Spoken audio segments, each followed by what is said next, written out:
Bonjour, c'est Morgane Soularue. Une fois n'est pas coutume, commençons ce podcast avec un nombre. 10 000. 10 000, c'est le nombre de Rennais qui vivent au quotidien dans la centaine d'immeubles rêvés par l'architecte parisien Georges Mayols. Vous l'aurez deviné, pour ce nouvel épisode de Raconte-moi Rennes, je vous emmène parcourir la vie et l'œuvre de cet architecte hors norme qui fit de Rennes une grande ville.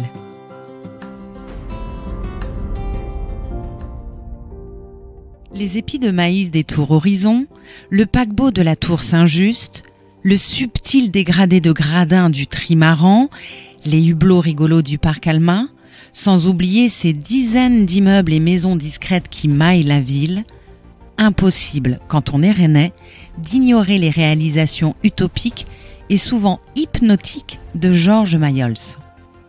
Raconter les rêves de ce grand architecte, c'est d'abord faire le récit d'une certaine France au lendemain de la guerre. Une France au corps déchiré, meurtrie au bord de la ruine.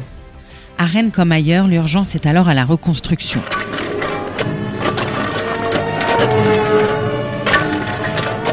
Pour donner des toits à ceux qui n'en ont plus.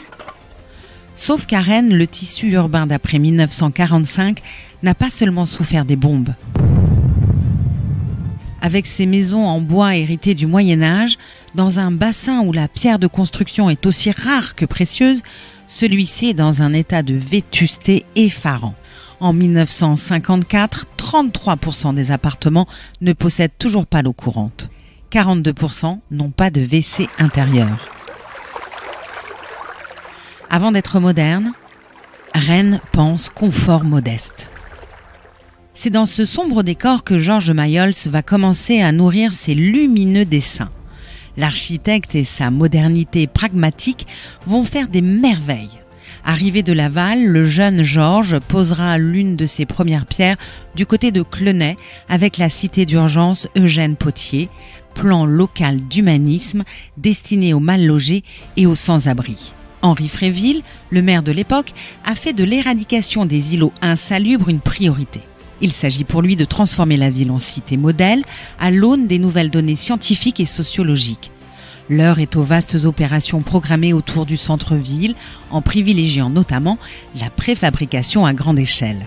Pour Jean-Yves Andrieux et Simon Le Tondu, auteurs d'un livre sur Georges Mayols, son parcours créatif dans une ville moyenne de province résume 3 défis de l'architecture contemporaine: l'économie, le logement et l'esthétique. L'héritage de Georges Mayols se confond avec le logement social des 30 Glorieuses. C'est l'époque où l'échelle de l'architecture explose. Si les 2 flèches iconiques des tours Horizon se perdent dans le ciel rennais, Georges Mayols, lui, a toujours su garder les pieds sur terre. Je ne suis ni jardinier, ni bricoleur, simplement architecte, aimait-il se présenter. Né le même jour que la reine d'Angleterre Élisabeth II,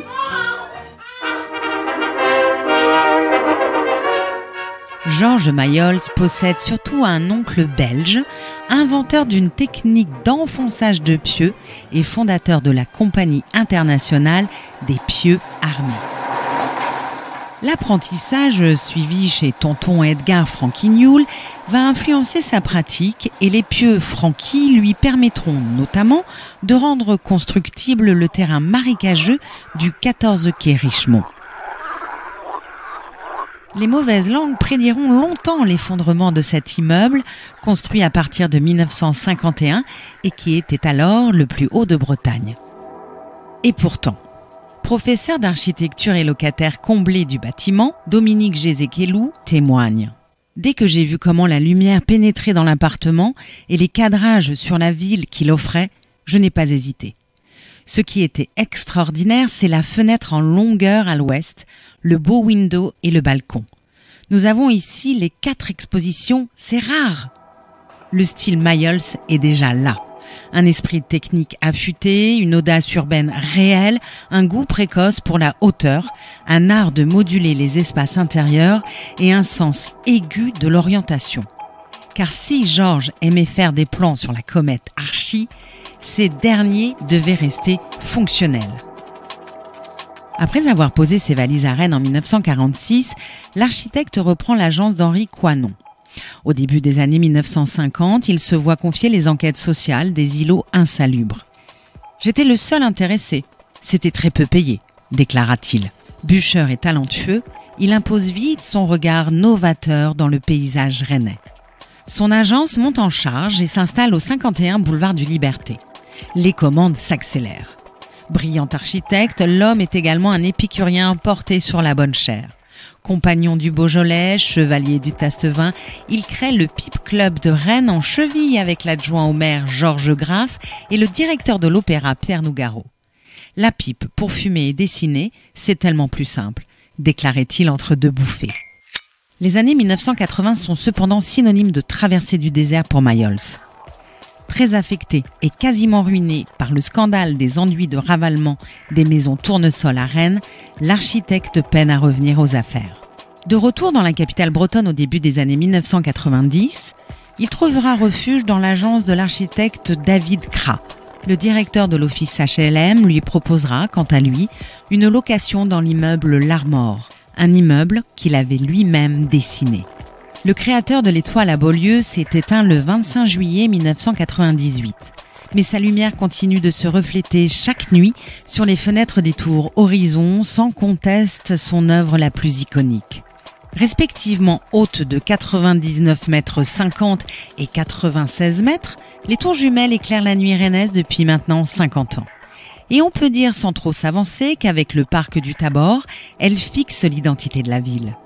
Signe qui ne trompe pas, les chasseurs d'images ne cessent de photographier sous toutes les coutures ces tours à la silhouette élancée et toujours aussi pimpantes malgré leur demi-siècle d'existence. Les Rennais en quête de sérénité viennent quant à eux faire du yoga à ces pieds de géants. Les tours Horizon rassurent, c'est comme si elles avaient toujours été là. Premier immeuble de grande hauteur en France, les Horizons révèlent surtout la hauteur de vue de Georges Mayol. Nous devions inscrire le projet dans la nouvelle rue de Brest, expliquait-il. Créer une esplanade en pied d'immeubles et des commerces, tout en conservant un petit bois. Vu le site, il n'y avait pas 36 solutions, il fallait monter. Les Horizons grimperont sous les nuages jusqu'à 30 étages, seuil maximal imposé par la loi. Le programme est simplifié à mesure que le projet avance. Mixte au départ, avec des hypothèses de bureaux, d'hôtels et de restaurants panoramiques, il ne retient en définitive que 480 appartements de 2 pièces. Ce village vertical dans la ville bénéficiera en outre de 440 places de stationnement, un détail de taille au siècle de l'automobile. Leur modèle se trouve à Chicago et s'incarne dans les 2 gratte-ciel de Marina City, hauts de 179 mètres chacun. Dans cette pépite architecturale signée Bertrand Goldberg, Georges Mayol admire l'expression sculpturale et sensuelle du béton, les nuées d'alvéoles sans oublier la métaphore de l'épi de maïs. Un panneau de façade unique répété plus de 700 fois est conçu en collaboration avec l'incontournable société rennaise de préfabrication. Un mélange de ciment blanc et de quartz concassé est mis au point. Le galbe des porte-à-faux des balcons proviendrait quant à lui d'une inspiration tout à fait inattendue. Le buste de Marianne, sculpté en 1969 sous les traits de Brigitte Bardot. Et pour les fondations, l'édifice est posé sur 46 pieux franquis d'1,50 m de diamètre et enfoncés à 100 mètres de profondeur. Franquis, du nom de l'oncle belge de Georges Mayol dont je vous parlais tout à l'heure. Le recours massif au préfabriqué et à l'industrialisation des matériaux permet de voir s'élever un nouvel étage tous les 6 jours.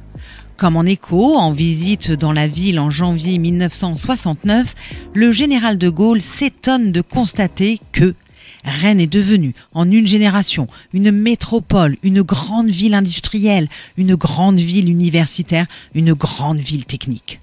Mais les Horizons ne sont pas loin de là la seule réalisation emblématique de Mayol. Avec ses allures de navire de croisière, la Barre Saint-Just a fait une entrée très remarquée à Rennes en 1969 au terme d'un chantier de 7 ans. Dressée à l'endroit où Saint-Just, le premier martyr de Bretagne, fut décapité en l'an 180, la barre Saint-Just marquera le clap de début d'une nouvelle ère architecturale. Souvent citée après les horizons dans le palmarès des icônes rennaises, la barre Saint-Just fit sans doute plus de bruit à l'époque. En cause, sa localisation dans un quartier historique de Rennes, perturbé dans la quiétude de ses hôtels particuliers. Le dessin du bâtiment lui-même ne laisse pas de marbre. Avec sa silhouette pyramidale et ses ailerons profilés, le vaisseau se repère de loin. Il crée aussi nombre d'effets d'optique. Ces vastes espaces extérieurs, hissés au-dessus des toits, créent l'illusion d'un jardin de plein pied et ses pliures à l'optique donnent l'impression que le bâtiment est tenu en suspens. Mais le bateau n'est pas que beau. Outre le luxe des lieux avec ses bassins, ses compositions de galets et de marbre ou son cadre de verdure en plein centre-ville, les appartements bénéficient de tout le confort moderne, voire même de celui qui n'existe pas encore. On y trouve des chambres pouvant dépasser 20 mètres carrés, un équipement électrique haut de gamme avec interphone, broyeur, armoire sèche-linge dans les cuisines ou encore une chaufferie innovante. Les canards se déchaînent à l'époque sur la construction de ce vaisseau préfigurant le XXIe siècle. Les journalistes y voient l'œuvre prophétique des mages de l'an 2000, l'apparition de la ville de demain en miniature, le chef-d'œuvre d'une ère nouvelle comme le furent les pyramides en leur temps. Jusqu'à son dernier jour, Georges Mayols a été un travailleur acharné. Témoigne Monique Mayols, épouse de l'architecte aujourd'hui installé dans l'immeuble l'Armor, dessiné par son mari. Sur sa planche à dessin, il avait encore un permis de construire concernant le Belvédère. Je l'ai déposé moi-même à la ville de Rennes la veille de sa disparition. Il avait 85 ans. Georges ne vivait que pour son travail. Tant qu'un problème n'était pas résolu, il s'obstinait. Les meilleures idées, il les avait la nuit. Tel fut le cas pour le parking des Horizons. À l'époque, l'architecte est face à un casse-tête et doit trouver comment garer les voitures des 480 logements sans possibilité de construire un parking en sous-sol. Il aura l'idée de dessiner un silo intégré dans l'architecture. Amoureux des belles carrosseries, Mayols portait une attention particulière au parking dans ses projets. Fan d'auto donc, l'architecte était aussi fou d'Italie. À la veille de construire les Horizons, il visite Milan. Sa femme se souvient. Il avait en projet d'associer l'architecture moderne et la ville ancienne. Il voulait vérifier de visu cette hypothèse avec l'implantation de la tour Velasca. Le lendemain matin, en ouvrant les volets, nous avions devant nous la tour et la cathédrale. C'est cette vision qui l'a influencé pour construire Bourg-l'Évêque.